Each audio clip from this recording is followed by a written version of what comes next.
In our last video, we saw the role that traditional patron-client ties played in binding rural voters to elite political parties. Large segments of the rural poor did vote and participate in party politics on a regular basis, but this participation was heavily constrained by these unequal and hierarchical relationships between the patron and the rural peon. As a result, the rural masses had very little voice in their parties or in political affairs more broadly. We encounter a very different situation when we turn our attention to Latin America's larger cities during this same period. The residents of urban areas are much more autonomous, and the nature of urban life makes it possible for members of the working class to join together in collective action. Latin American urban society is still a pre-industrial society by the mid-19th century. Most members of the urban working class still work in small-scale workshops that would typically have fewer than 10 workers. They are primarily artisans and craftsmen, along with many unskilled day laborers who take whatever work comes along. Even the artisans are not very well off in material terms, but they are part of the rich associational life that has developed in Latin American cities. By the 1840s and 1850s, artisans throughout much of the region start forming their own political clubs, such as the Society of Equality in Chile, which was modeled on some of the political clubs formed in France and Germany during the revolutions of 1848. The Society of Equality is an early mass membership organization, and the bulk of its members are drawn from Santiago's artisan class. Much of the society's day-to-day work focuses on education. It is basically a night school for artisans. But it eventually starts to involve itself in Chilean politics as well.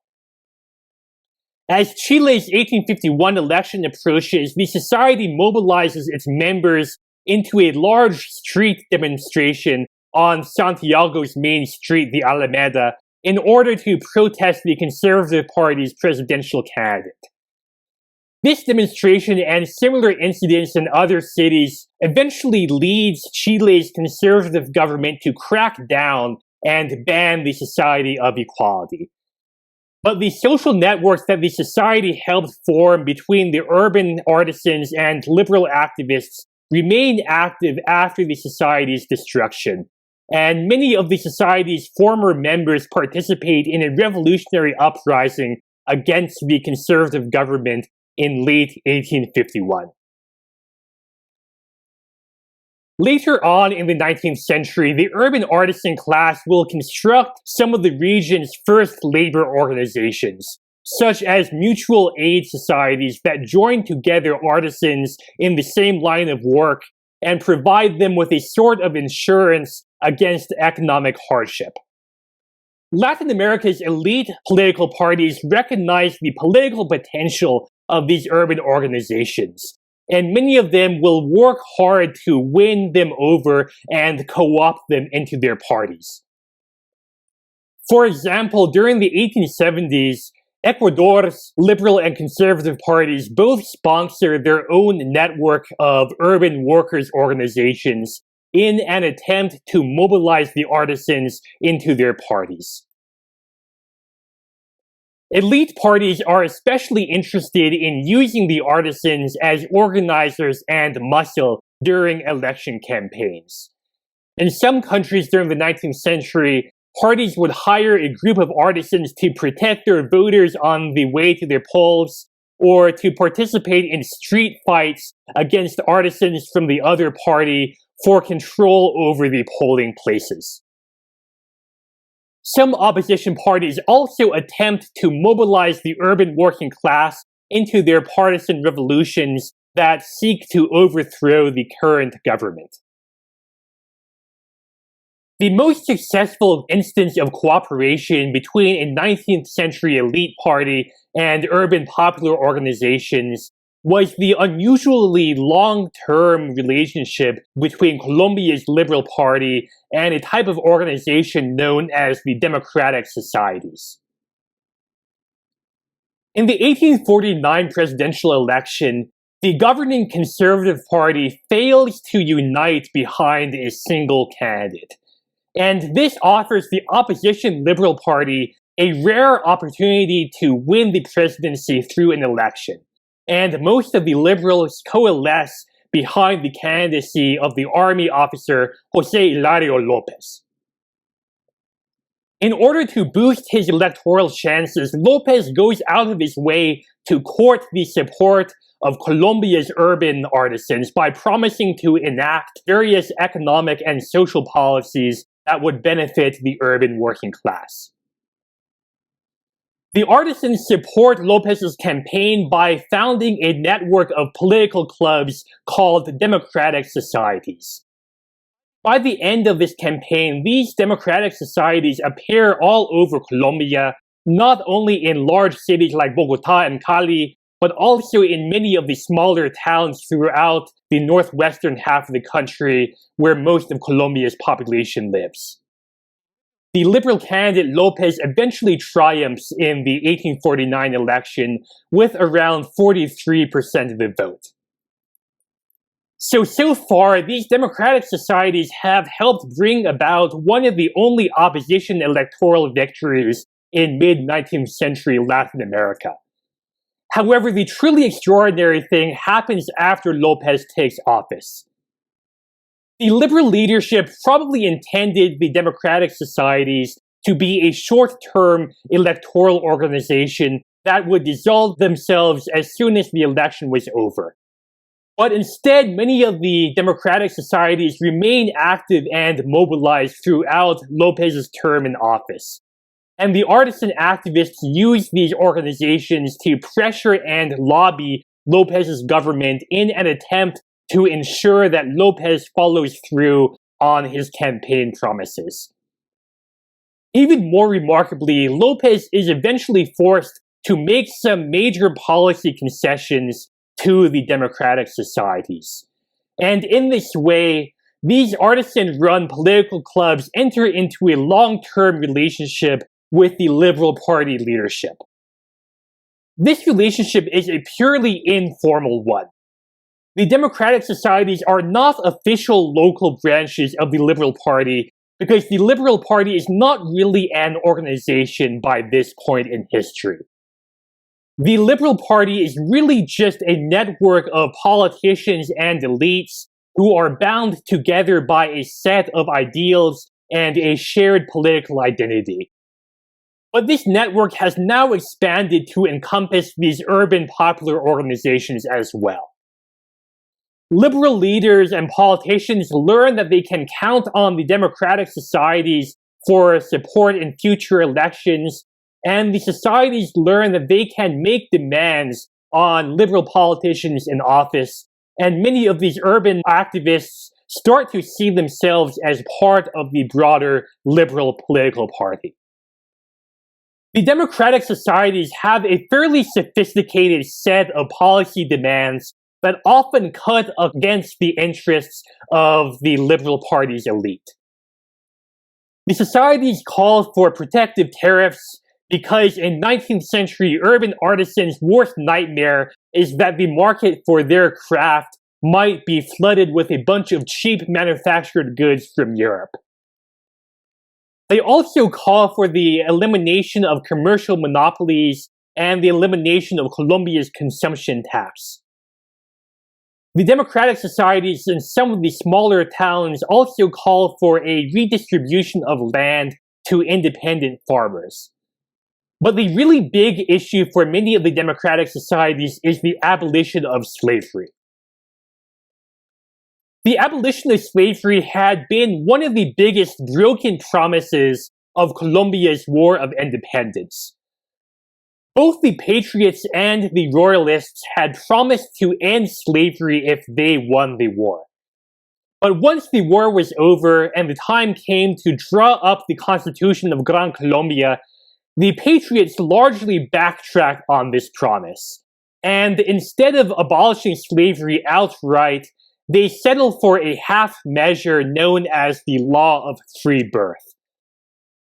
Under this new law, if you were a slave in 1821, you would have to remain a slave for the remainder of your life.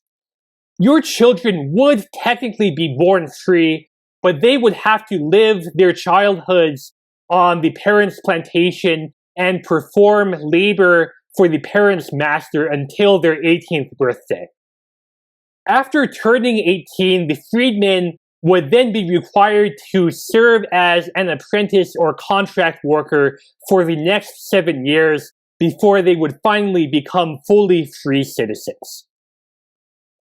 The law of free birth left many people in Colombia in bondage. By the time of Lopez's election in 1849, around 16,000 Colombians were still officially slaves, and many more lived in conditions that resembled slavery in all but name. But this law did contribute to the rise of a large free black population in Colombia. And due to the apprenticeship requirement, many of these freedmen had migrated to nearby cities and towns in order to become artisans. Free blacks who were born in the 1820s are now finishing their apprenticeships around the time of Jose Hilario Lopez's election in 1849. And especially in Western Colombia, free blacks become some of the leading organizers of the democratic societies. They are well organized and politically mobilized, and they want their parents to be free from slavery. The abolition of slavery had been one of the central pieces of this political bargain between the artisans and the liberal elite during the 1949 campaign. But now that the election is won, President Lopez is trying to backtrack on this campaign promise. He isn't really opposed to abolition in principle, but he knows that it would spark fierce opposition from the slave owners, and he does not think that abolition is worth the political price. And so during the first year of his term, he keeps postponing doing anything about the slavery question. Frustrated with the liberal government's inaction, some of the democratic societies in the Cauca Valley decide to take matters into their own hands, and they organize targeted violence against the slave owners of the region, burning down plantations and beating up slave owners in the streets. This violence may be partly a matter of revenge, but it is also intended to force the hand of the liberal government and pressure Lopez to finally follow through on his campaign promise. And in the end, the liberals in power finally relent, and on May 21st, 1851, the Congress approves the final abolition of slavery in Colombia. The conservative slave owners are furious about this, and they immediately launch a rebellion against the government. This rebellion starts out in that same Cauca Valley, but it soon spreads throughout much of the country, and Colombia finds itself in the midst of a new civil war. However, the democratic societies decide to stand on the side of the liberal government, and they mobilize their members into a series of local militias that fight on the government's side. And over the course of the next few months, these militias help crush the conservative revolts throughout Colombia. And Lopez's liberal government survives in office through the end of the term. These events help strengthen the relationship between the Liberal Party and the democratic societies, because both groups now recognize that it is in their interest for this cooperation to continue. The democratic societies help the Liberal Party win and retain political power in Colombia, and in return, the party leadership proves that it is willing to govern in the interests of the artisans at least some of the time. After another civil war a decade later, this alliance helps bring the Colombian Liberal Party to the height of its power in the 1860s. However, the alliance eventually unravels during the 1880s. Many of the elites in the Liberal Party are not very happy about the amount of power that the democratic societies have attained in Liberal Party politics. And one of these elites, Rafael Núñez, eventually takes power with the support of right-wing liberals and members of the Conservative Party. Once in office, Núñez orchestrates a crackdown on the democratic societies. He has Colombia adopt a new constitution in 1886 that severely restricts freedom of assembly and essentially bans popular organizations like the democratic societies. This reaction largely succeeds at demobilizing the Liberal Party's popular base and strengthening the position of the party elite. But it ultimately fails to divorce the party from its popular supporters.